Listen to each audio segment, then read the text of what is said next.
Graça e paz, meus amados irmãos.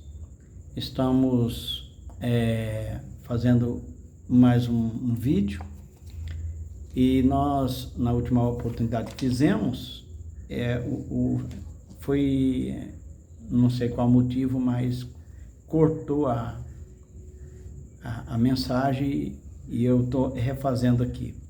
Então nós vamos falar hoje sobre espíritos familiares, né? Bom,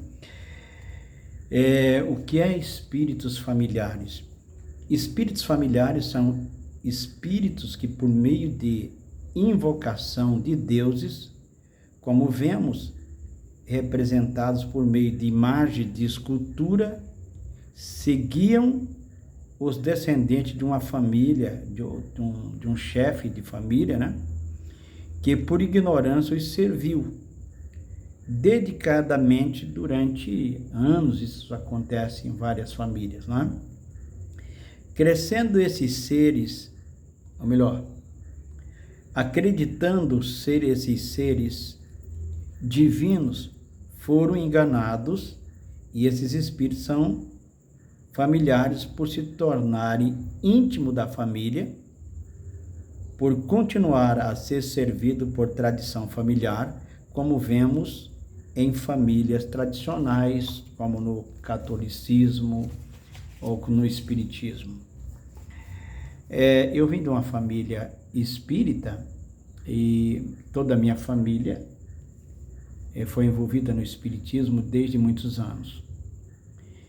E quando eu estou falando assim, não estou falando para denigrir a imagem ou religião, qualquer coisa assim. Estou falando de uma experiência que eu vivi, que não li, que na verdade eu vivi todos os anos da minha vida neste meio. Minha mãe, já desde criança, que já frequentava com a minha avó, e eu também frequentei junto com a minha mãe até os 17 anos, né? Minha avó.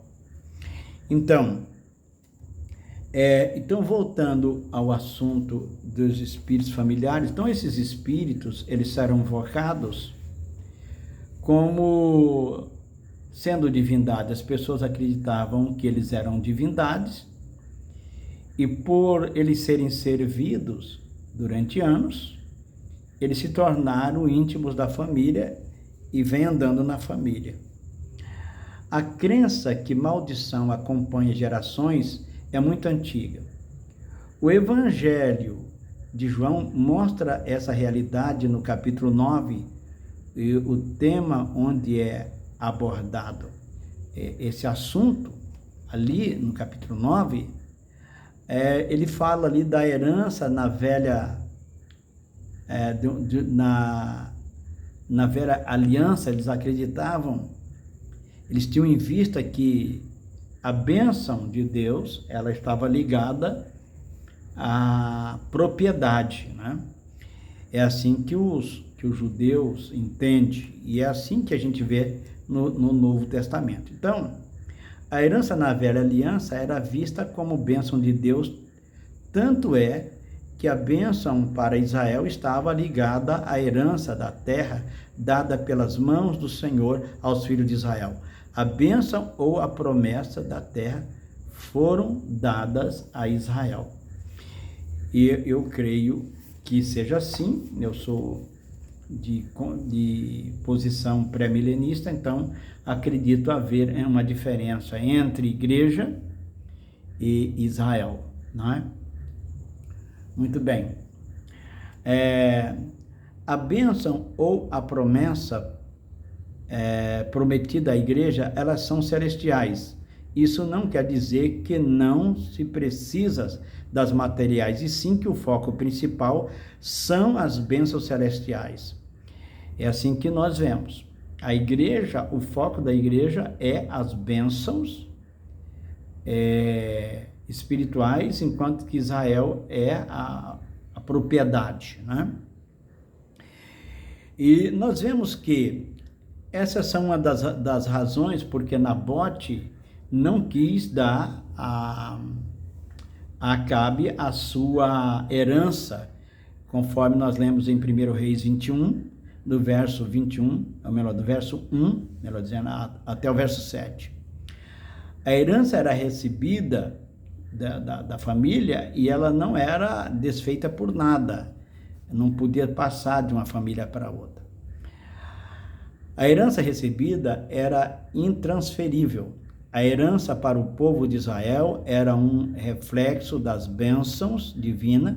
No caso de João, Jesus não disse que a maldição não existia, e sim que naquele caso não existia. Então nós não podemos pegar um texto e fazer uma regra para a Bíblia toda, né?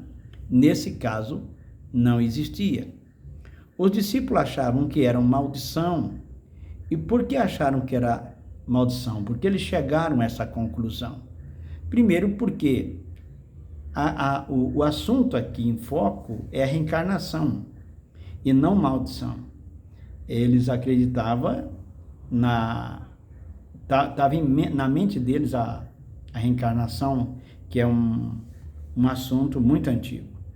Então eles acreditavam que existia uma maldição.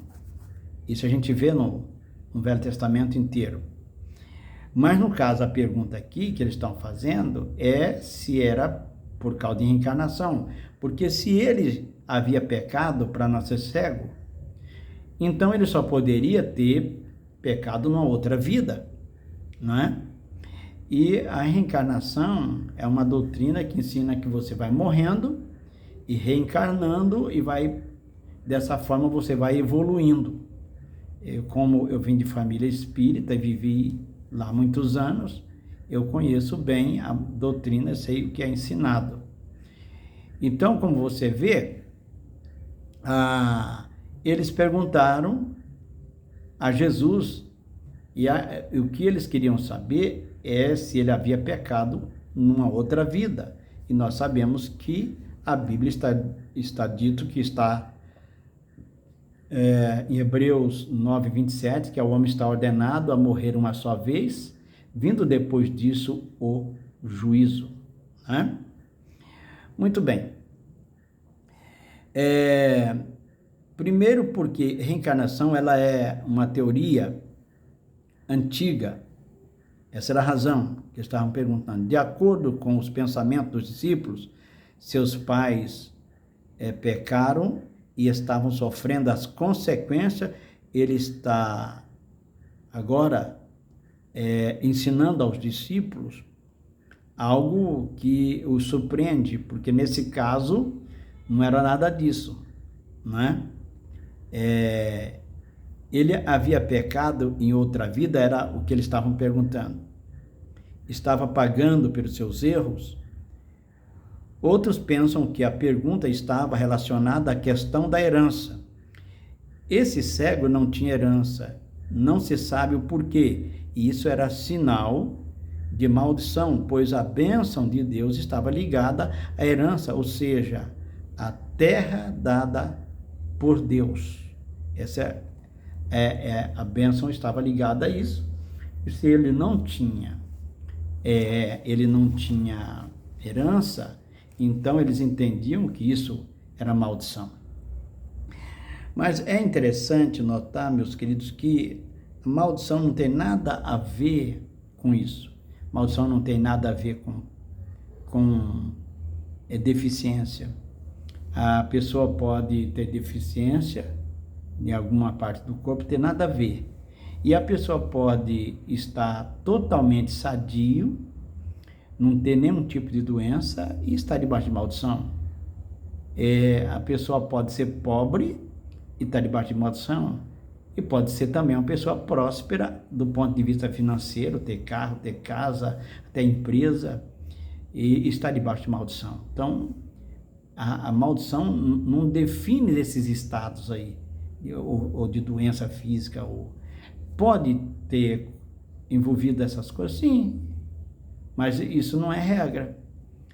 A Bíblia fala, por exemplo, que vale muito mais a riqueza, ou melhor, vale muito, muito mais o pouco do pobre do que a riqueza do muito rico, quando ela é conseguida com justiça.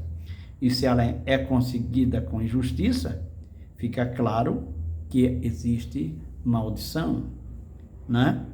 Então, eles perguntam a Jesus: Senhor, quem pecou? Foi ele ou seus pais para que nascesse cego?